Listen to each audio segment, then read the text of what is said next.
This is a conversation with Gregory Smith, a policy analyst at Rand focusing on the influence of AI and emerging technologies on geopolitics. And this was, and I hope I don't offend any of my other guests by saying it, one of the most fascinating conversations I've ever had on the podcast. Today, we are at a point when there's a realistic chance that in the next decade or so, we might get an AGI, artificial general intelligence, or even ASI, artificial superintelligence. A next stage of AI that would be able to do everything that humans can do and possibly even significantly better. If that happens, it will radically transform every aspect of our lives. But while the impact on other areas is widely discussed, how it might reshape geopolitics is largely ignored, even though its impact would be absolutely transformational.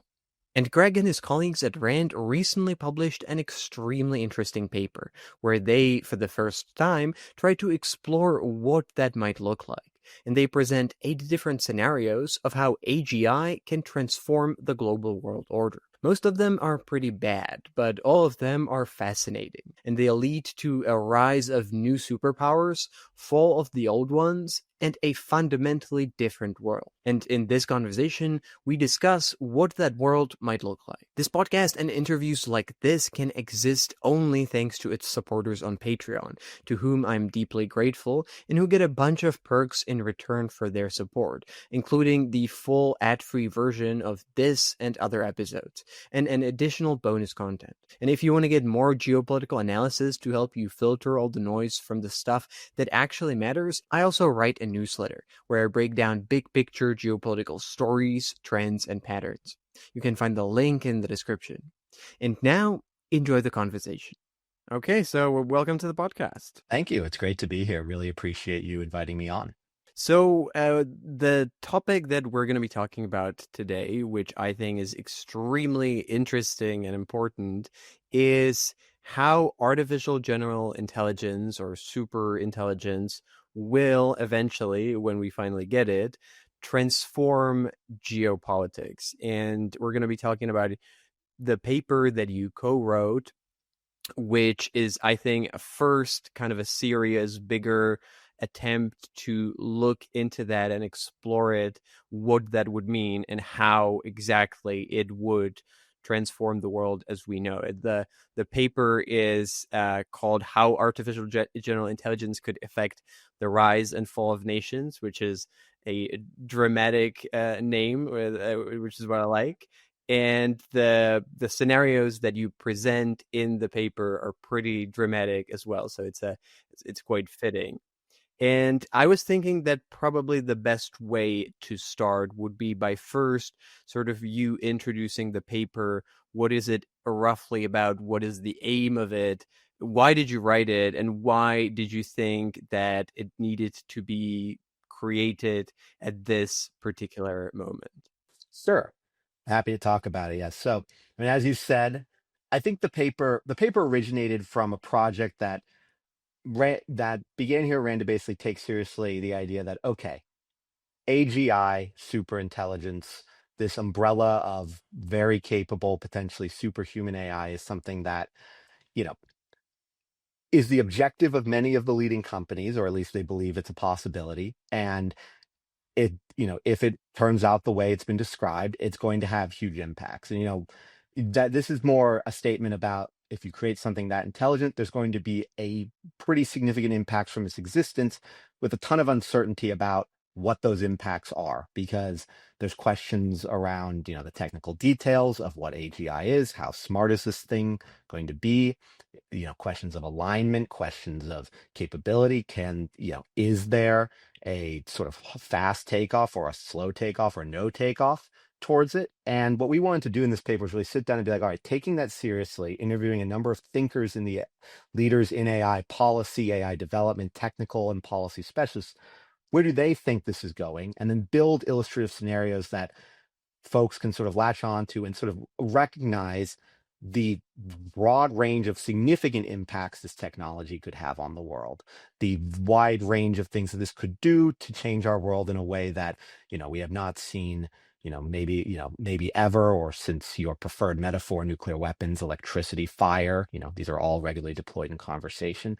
And as a way sort of to stimulate thinking and drive people to sort of take seriously the implications of this technology and its broad, in its broadest strokes. So that was really the impetus to create something that policymakers, readers could latch on to and really think, okay, here's something concrete about how this sort of technology might play out without really asserting that we have identified the path that this technology will take, because that wasn't our objective. And I think if someone did figure that out, that would be an incredible analytic achievement. And but so far, I'm not sure we're there yet.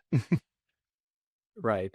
No, I really appreciate what you did or what you tried to do there, because it came out at a time when I was thinking myself that this is something that could potentially be extremely consequential and extremely transformational. And we talk about what the impact would be in a lot of other areas, but how exactly it would impact the global order and global geopolitics has been up until now very much under discussed and under explored, even though it could potentially within the next decade be extremely impactful. Yeah, no, I agree with that. And that was sort of the impetus here to take sort of the statement, this will transform, people have written about how this could transform virtually every domain. And geopolitics, I often think geopolitics is like the summing up of multiple, nationally relevant domains. And if all those domains are changing, well, the geopolitical order could change quite a bit. It could reinforce current trends, could reverse current trends. One of this, we put forward scenarios of, you know, U.S. dominance, PRC dominance, multilateral coalitions, war. But I think when the main thing we wanted to sit down and say was this could change. If we take these changes seriously, what could those look like in sort of broad strokes that someone could recognize in a page? So, before we get into the individual scenarios that you portrayed, how do you define, or how did you think about, maybe for also for people who are not following the debate on AI and AGI so closely, how did you actually define for yourself what AGI or ASI superintelligence would be, and how did you think about it would change or transform the different areas of that are impactful on geopolitics? Because you write about the consequences, what would it lead to, but how exactly did you assume what areas would it transform that would lead to those consequences, and in what way? Sure. So I think I'll talk about, in the paper, and then just a little context about AGI, defining AGI too. So in the paper, we really sit down, we say, AGI is something that is, we sort of use the definition of it's as capable as a human intellectually across all the intellectual tasks humans perform, or some equivalent. This is very similar to a sort of definition that OpenAI often uses, can perform all economically valuable tasks. Obviously, there's these sort of divide between, uh, you know, virtualized or pure informational tasks, and then tasks that require physical instantiation, which brings into question robotics. We sort of try to dodge that by basically saying, look, like, you know, we will maybe, robots are a separate question, but an important one. But we are sort of thinking about a world where the robot question can be like good robots already exist, more good robots will be invented. And then ASI is sort of basically a machine that far outperforms humans in every field. So something that is super intelligent across all the fields that that one can identify that humans perform in, particularly intellectual tasks. Again, physical tasks, physical activities come with certain asterisks around physical embodiment and robotics. This paper really says, look, we think those are solvable, and we're going to say that humans and AI can solve those physical questions too. But there's a war, and many of the people we spoke to sort of formed in interviews, sort of formed the foundation, sort of pointed us in that direction. I do think there's a interesting research about what if robots can't get there, but I don't. That was not this paper, which sort of tried to take AGI and ASI. It's sort of like its most, at a very dramatic and serious take of like it at its greatest possible extent. Um, I will say defining AGI and ASI is sort of everyone has their own definition of exactly what it means, I'd say. And at RAND, there's in particular and elsewhere, you see a lot of debates about what AGI means. Like, what does it mean to perform all those intellectually valuable tasks? Is that AGI? Again, the question of can it get to a point where it can perform physical tasks without human as efficiently as a human just because it can do it? Is it cost effective compared to a human? So there's a lot of thinking here that we sort of said, okay, we're going to take the more capable versions of these words, the ones where it really can perform at the highest possible level. But defining AGI, I think, is something that is, there's going to be continued discussion about what is AGI a threshold? What is that threshold? Um, how do you sort of think about how to respond to that threshold? And I think, and what does it mean to be super intelligent? And so on. Is it possible to be super intelligent? I think these are questions that I tend to favor. It is possible to be super intelligent, but just personally, again, not speaking, classic disclaimer, not speaking for my employer, but I do think that there's a continual debate about, well, how do you define AGI? If you reach that, what does it actually mean? And this was one attempt to sort of illustrate a series of opportunities about what that could mean for geopolitics writ large. Right. So you portray 8 different scenarios that I think are all extremely interesting. How did you get to those 8? Why these and why those 8? Well, I'd say it took some work. If you look, if you sort of look at the paper, for example, in our basically the foundation for this was a series of interviews with, again, sort of AI experts to sort of provide their view and vision of, this very uncertain subject. And in that, we sort of had identified originally sort of like a few outcomes that were like, sort of like U.S. leadership, Chinese PRC leadership, multilateralism, no leadership, sort of like we call it the wild frontier, sort of like a wild west, sort of, many different actors without much governance. And over time, we refined those scenarios through the interviews. And what emerged was basically that there were sort of these two axes in the paper. Sort of one was sort of like, is there one person who gets to AGI or are there multiple? This ended up being very important to a lot of our interviews and to us, because in a world where AGI then ASI moves quickly and is very impactful, getting there first can be very important. Now that's sort of something that underlies this paper. And there are worlds where and outcomes where maybe getting there first isn't actually that big of an advantage. But here we sort of sat down and said, like, because one person having it can have a pretty big impact. The other was sort of, does AGI empower the party who has it, or does it or not? It's sort of like, does it empower the U.S., its adversaries? Does it disempower both simultaneously? I think we sort of assume that if a competitor or adversary of the U.S. is empowered, the U.S. is, at least in a relative sense, disempowered somewhat. And that sort of like outcome of AGI emerging was the other axis. And that gave us a nice sort of 2x4 of 8 scenarios that we could build on. And we sort of knew that some of these scenarios would emerge. They had been in our original interviews, some of the proposals, and we saw these trends emerge pretty quickly in the interviews.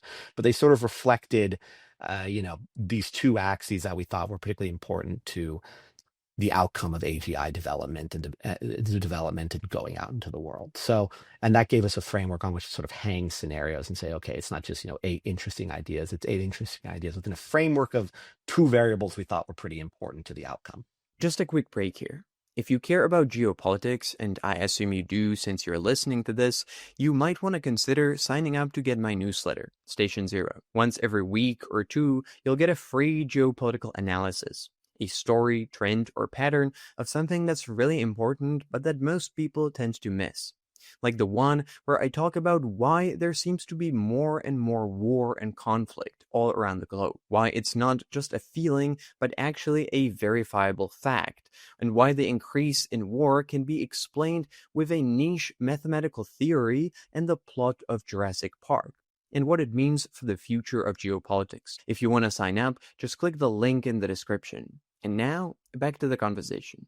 Right. And you don't actually, if I'm correct, you don't assign probabilities to, and you don't rank them by probability, the scenarios, and you don't set, I think, a specific timeline. You sort of, it's quite vague in that sense. Yeah, that's right. I think I'd say on probabilities, it just that, the team I think was more interested in understanding the potential futures. The high level uncertainty just made it hard for us to feel we could really, you can assign probabilities to these. I think I think if you think deeply about it, it's possible in the future too, but that wasn't our objective here. And then we didn't necessarily want to put timelines on it just because, again, it's just another area of very high uncertainty. When what we're really trying to align people to is the size of the size of the potential impact, not when it's going to show up.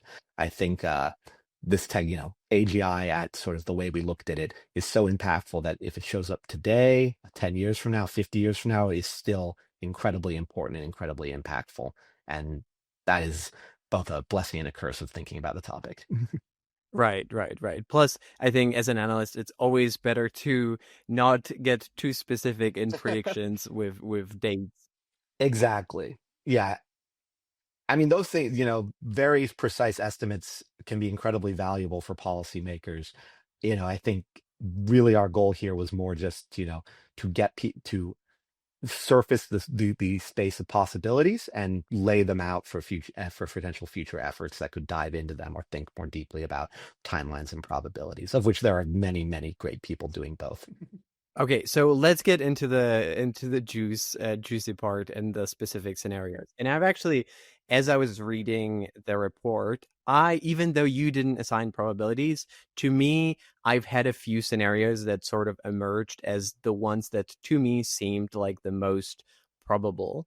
And the ones that I saw as the most likely were scenarios that you called Cold War II, the authoritarian advantage, and the third was the wild frontier. Those were the ones that I saw as the most likely. I'm not sure if I'm not sure if you would agree. If I'm correct, that's probably not that important since it's a lot of speculation in that sense. Well, I would agree that one of those three is the one I think is the most likely. But we can leave it as a mystery toward to the end, and which one of those three I think is the most likely. That's a great idea. What at the very end we'll make a big reveal. But both all those three are basically pretty bad for the US, or differently bad for the US, but none of them is particularly positive. And maybe let's start with the one that I probably saw as the most likely. I can say that right now, and that was the scenario called Cold War II.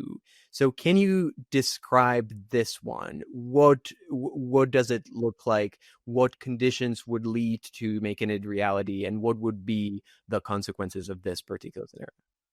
So Cold War II is very much a scenario in which both the US and China achieve AGI, are transformed by it, but remain in sort of a competitive, in a competitive environment of rough parity to each other, where, the invention of AGI has not necessarily, insofar as it's impacted things, it has probably equalized the relationship more from the US perspective. That may mean decline, some advantages have declined, and it's a cold war, it's not a hot war, so it's bilaterally, so there's a bilateral tension but a bilateral balance. Both nations are, investing and advancing towards AGI, developing it, working to deny the other side, and continuing to compete in a geopolitical rivalry where AGI is sort of transforming their societies, their nations, and impacting their relationship with each other. As to your question about what factors lead here, I think it's very much, you know, both the US and China have active AI ecosystems, AI researchers, labs, companies, and this one's very much built around that those ecosystems, with or without, various sorts of national intervention, are able to keep up with each other, which I don't think which I think, one may be in the lead somewhat, or there may be a switching back and forth, or maybe there's a small advantage to the US leading, or the Chinese and leading the technology, but it's not a sufficient lead to sort of win the race in that term. I'd say there is sort of an assumption here that that coordination is hard, and that the two sides really just can't figure out how to coordinate to address potential, manage risks, or find a cooperative way to, to develop AI. It's not to say there isn't some cooperation. It's just that fundamentally the relationship here is one that is of competition. That's the dominating frame. That was a important frame in the Cold War, and hence why it ended up being called Cold War II here.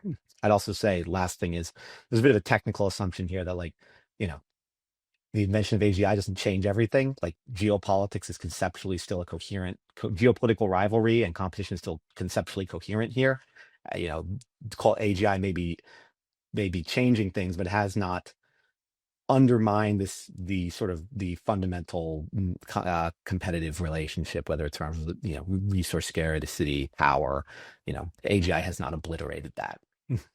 Right. So to me, that seems like the most probable scenario, probably because when I look at where we are right now, and then I just extrapolate the trajectory that we're on right now into the future, that would probably that seems like the future that we would get to, because both China and the US are by far the two countries, or the only two countries, with the most or enough resources and enough technological a level of development, a level of technological development, and at the same time, they are in an increasing competition. So they would be highly motivated um, to progress this incredibly important technology as much as they can. And I would say that at least in the US, we already see AI being talked about in this context quite a lot. When you ask or when people in the government or in the AI labs are asked about regulation, often the answer that they give is that they can't really slow down because of China, because that China would get ahead. So maybe if that to me seems like the most probable one, what would you say are maybe there reasons or arguments why this shouldn't happen? What are the arguments against it?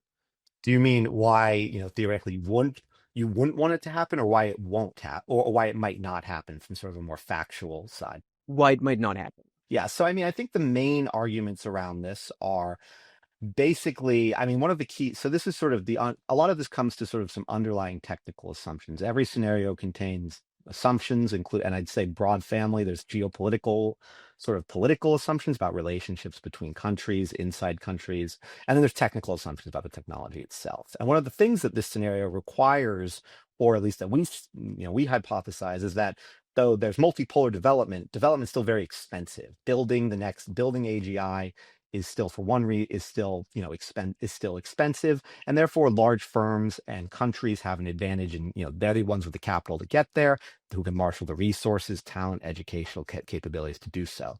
If that's not true, if AGI development turns out to be cheaper than we expect, there are papers that show the increasing cost curve in compute of building the frontier models. But then you have sort of switches, with those curves sort of level off and costs become more affordable, then maybe actually other countries that it currently maybe think it looks too expensive, well, maybe suddenly it doesn't, particularly if AGI is very impactful. Or alternatively, just as an example, reasoning models, which are sort of an innovation where you have a model think a lot. I will probably massacre this, so to any technical folks listening to this, I apologize. But basically, a model, reasoning involves a model thinking a lot more, engaging a chain of thought, spending a lot more time thinking and going over its thoughts rather than just making one output before serving you an output.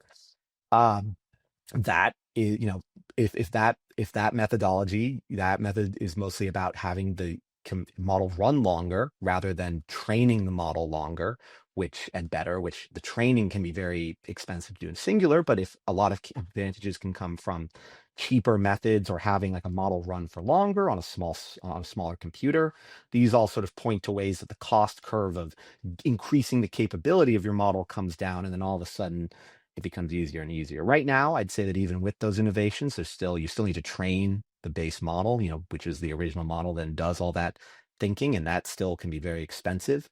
But there are other signs, like, for example, distilling model outputs. Like, you query a model a bunch and use its outputs to distill a version of the model, all for much cheaper. You didn't train the model, you just trained it on its outputs. Don't think that necessarily gets you to AGI, but it points to ways that fast followers, catch-up actors could maybe, suddenly move up the curve behind the leaders and really proliferate this development much further. So I would basically say that that undermining that technical assumption of high cost to get to AGI in some way, that really begins to undermine this scenario, because then AGI can sit in many other people's hands. I think geopolitically, the assumption here is sort of that you know, if the US and China are sort of the leading players, but one or the other side puts together a coalition that is stronger than the other alone, that can lead you back towards other scenarios, more, other futures where, yeah, where even though these two sort of anchors are two poles of development, you could have a constellation of others around them that allow them to outpace the other. Right. So to simplify it, and correct me if I'm wrong, it basically hinges on whether AGI will be more like nuclear weapons as a technology that only a few of the most powerful states have, and it's very closely guarded and very expensive, very hard to get, or if it's going to be like the internet that is very cheap and everyone has it.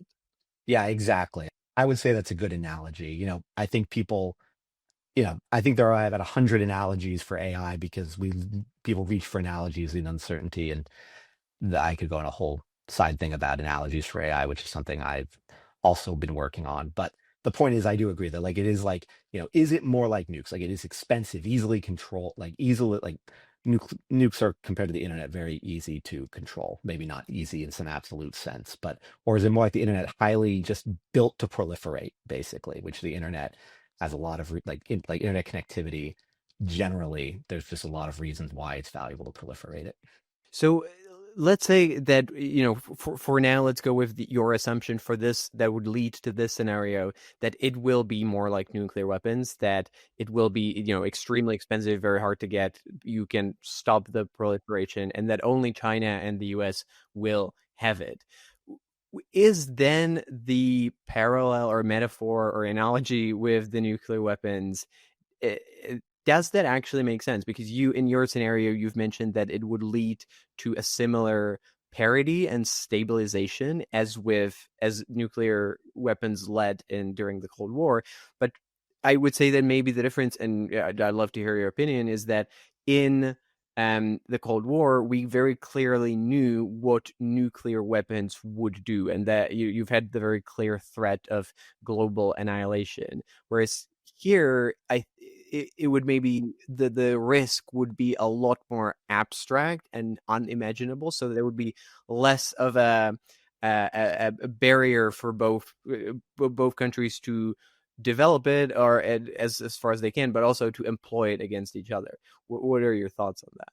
Sure. So just caveating the assumption that it is controllable like nukes, which I think over time I personally have doubts about the ability to control it in the way that nuclear weapons have, and we can talk more about that. But saying that it's sort of like is controllable, I think AGI is AGI is a general purpose technology in that it can be like AI plus something else, like add any domain, AI plus health, AI plus, AI plus electronics, AI plus, policy research, and it will have an application. So even if both sides develop it, I expect there'll be pretty strong incentives to deploy it very widely. And this again sort of gets back to why controlling it like nukes might be quite hard, because there's just going to be, even if it's like as expensive to build the first model as a nuke, it's still a piece of software, and it's just very easy to proliferate software, and there could be huge profits from proliferating a model quite extensively to enhance your economy, to improve military performance, whatever, choose your pick of potential applications. So I do think in a world where these two countries sort of lead, they define the ecosystem, they're the two anchors, you are just going to see almost in any scenario where AGI shows up, I would expect pretty wide deployment of it, simply because its potential impacts, positive and negative, are quite large, and therefore there's just big incentives. Like, the thing about nukes is they have a use, they're valuable, but I'll venture to say that we don't, there are a lot of armed conflicts where nuclear states don't deploy their nukes for a lot of different reasons. Nukes are just nukes have limits on them in a way that AI may or may not. In this paper in particular, AI is assumed not to have those similar sort of capability, limits on what makes it actually useful. Right. And on the idea that because that during the original Cold War, nukes were sort of the reason why that held the two superpowers from fighting each other directly. Do you think that same thing would happen here with AGI, or maybe it would have the opposite effect and increase the military competition and the risk of a military confrontation rather than reducing it? Well, I think there's a few interesting dynamics here that your question raises. So I'm going to bounce through a few of them, but please refocus me. I think one thing just to note about nukes in the Cold War is that both sides, mutually assured destruction was recognized by both sides, but both sides continually tried to escape it. As a mentor of mine here at Rand would often say, like it wasn't like like people sort of like people their whole theories of like first strike doing the all these other things where it's like, oh, can we like is it win it like can we win a nuclear war, like if we can win it, like yeah, like no one, like neither side really liked being subject to mutually assured destruction. It's a significant disadvantage to be in a mutual and one both sides would overcome. So I only point that out basically to say that mutually assured destruction held for a number of reasons, but one reason I'd say is sort of like technologically neither side could escape it for and this is an area that Rand has written a lot on. I personally am not, but if you search Rand nuclear war, you will find plenty of papers that sort of address this question and can go more deeply about it. That said, I think what you're pointing to is more like, can AGI stabilize or destabilize the relationship between major powers between and I would say it's the the process. There's a potential maybe for more destabilization, in my view, a purely personal view, is like, once both sides have AGI and they're using it, they're deploying it across their economies, they're transforming their societies. I think that AGI is not necessarily will enable a lot of it might enable lots of new sorts of activities, including potentially violent ones. But I don't see it once it's in existence as being super destabilizing to the geopolitical relationship, except as insofar both sides are sort of dealing with the massive impacts of it and potential loss of control. But again, it's sort of like once both sides have it, both transforming their societies, it's like, do you go to war over the other guy having what you have? Well, because war, it's sort of like war will, destabilization and war would happen for a reason. And if both sides have AGI, you'd look to some other reason for you'd have to think pretty deeply about what that reason would be. In my view, is once both sides have it, I don't think they necessarily go to war over the fact the other one has it. Maybe something else sparks it. An AGI-enabled war is quite unpleasant, but it's not in of itself a spark.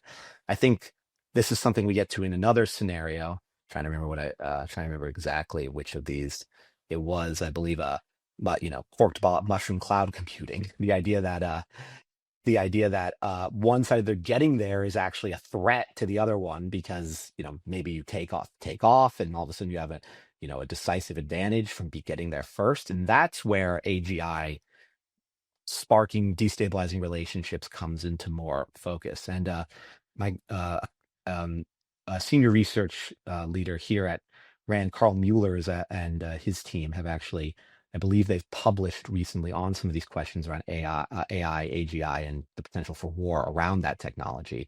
So, and to a certain extent, I'm cribbing a bit from them, but those papers are also very good at talking about, in very like detailed, serious ways, about where does this cause destabilization that might cause armed conflict. Right. Yeah. Yeah. I think the scenario that you mentioned was also one of the ones that I saw as quite likely. I've almost included it in my top three. I think the destabilization factor that I was thinking about in this case would be that, I guess, if AGI is deployed in military and defense, it would, I imagine, naturally lead to a new kind of AI enabled arms race, and that might be a destabilizing factor by itself. Well, I think it could be. I mean, I think it would be a threatening fact. I think it would, arms races are never pleasant, but it doesn't necessarily, but there's other weird dynamics that emerge if you start automating your you start automating your drones, like, you know, if God forbid, something happened and, one nation killed another nation's service members. That would be a huge escalatory moment between those two nations. And I'll leave out, you can put any number of countries in this example. And it could lead to, demand for war. But like, let's say, I shoot down your robot, you shoot down my robot, and we all go home at the end of the day. I was piloting the robot from some like trailer in in Nevada, and you were piloting your drone from some trailer in whatever country you're from, and it's like, all right, we just go home at the end, and we both sides are very unhappy that they lost $6 million in equipment, but no one died. It's very easy to step back in that respect. So this is not a prediction, but it's just pointing out that the dynamics get weird when you start thinking about, like, okay, if you fully automate, both sides are going to want to build a lot of weapons, but then you actually have to ask, well, what causes them to employ them? So you may, and that requires something I think that requires something relatively specific. And in terms of, like the arms race, it would cause risks, but it might also cause, oh, well, we slap fight each other in the ocean every 3 months, and then we both go home having shown the strength of our hardware. I don't predict that. I think that's somewhat of an exaggeration on my end, but just pointing out that the dynamics that could arise from an arm race could be very different. I mean, you could say, in the Cold War, but there was the missile gap and all the racing to build nukes. And at the end, we had mutually assured destruction because both sides had so many nukes that there was, neither side could be confident that they could ever eliminate the other's deterrent. So in one sense, the missile race was highly destabilizing until, suddenly it was like, okay, well, we actually can't outrace each other, and we're both sort of stuck here in this mutually assured destruction paradigm. Right. No, I think that's an excellent point. Excellent way to think about it, and that's one of the things that makes it so interesting. This whole perspective and this whole debate. And yeah, I know that this in robotics is outside of the scope of your paper and this discussion. But the future where conflicts might look like the states kind of destroying each other's hardware with no or minimal human casualties unless they escalate. That is also potentially quite transformative. Yeah, I guess I'm gesturing towards just sort of like countries tend to go to war for, like, they might not be good reasons, they might not be right, but when countries go to war, they tend to go to war for like pretty, like at least historically they go to war for reasons, and like relatively, like in pretty like extreme reasons, like that are like, and I am relatively skeptical basically that like I do think there could be accidents. AGI, particularly in the cyber domain, could be quite transformative, for example, in ways that are not stability enhancing, that are stability deteriorating. But I think that's sort of like a case by case basis. And, whether major war breaks, the relationship might be more negative or positive, but whether major war breaks out, I think it will come down to countries sort of decide, like major war will probably be a decision rather than an accident. Not guaranteed. Obviously, with nuclear war in particular, there's always the risk of one misread of a radar, a misread of a radar, as historically happening, almost potentially causing a nuclear conflict. But that's I think if a major war breaks out, countries, it probably won't be that it was an accident. Right, right. It's quite hard to stay on topic when you start talking about these things. But I could talk a lot longer about this. But to sort of get through as many of the scenarios as we can, let's move to the one that I've ranked as my second most likely, which is the authoritarian advantage. So, what does that scenario look like? Thank you for listening to the free part of this interview. The conversation is not over yet, but the next part is only for the paid members on my Patreon or Substack. I try to make the best possible geopolitics content, and I put a lot of effort and time into this podcast. And there's quite a lot of costs that I have to pay that are associated with it. It's the supporters on Patreon that allow me to do all that, and making part of every single interview exclusively available only for them is my way of saying thank you, since without them, it just wouldn't exist. So if you want to listen to the rest of the interview, ask questions to guests who appear on the show, or myself, get bonus content and my own takes on geopolitics, become part of an active community of geopolitics enthusiasts, and most importantly, make the continued existence of this podcast possible, do consider becoming a supporter. It really helps. To join, you can find the link in the description or go to patreon.com/decodinggeopolitics.